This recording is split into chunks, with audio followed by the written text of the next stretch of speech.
We interrupt this program to bring you a special report. El Lahada with special guest, Lloyd Cafe Cadena!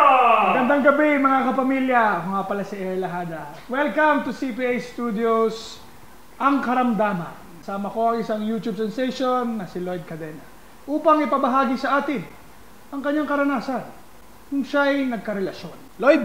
Magandang gabi po sa inyong lahat. Nais ko pong sabihin sa inyo na hindi po madaling maghawak ng relasyon lalo po pag gagamitin ka lang. Mararamdaman mo, mahal. Hindi pala na, mahal. Ang may papayo ko lang sa'yo, huwag mong ipadaan sa emosyon ang mga nararanasan mo.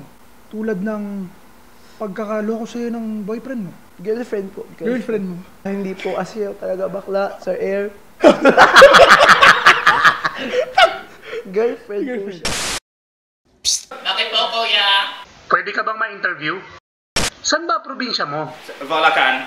So, ba't ka magre-resign? Kasi wala na akong balak mag-work. Kasi balak ko na mag-settle down. Ano ba tipo mo sa isang lalaki? Yung katulad ko, simple lang. Discreet. Okay, go.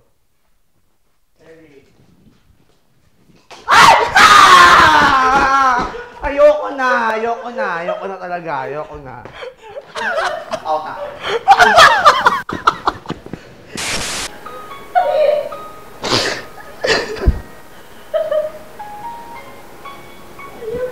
Fast forward. Labong ko. Tapos yun. Nag-acting workshop pa ako. Fast forward. Ikaw, version mo ng pansit. Pansit ni Cadena. Ano, may pansit ka ba? Pagdating ko! Gitna. Nakita ko siya dun. Tagal lang pacing. Hindi man lang nakarating naman. Sabi ko, Inay, ba't mo man lang ako inintay? Andito na ako. Oh, Master. Master class. Hindi yung pansin. Pinatunayan ka ng Master. Spaghetti ka. Pansit.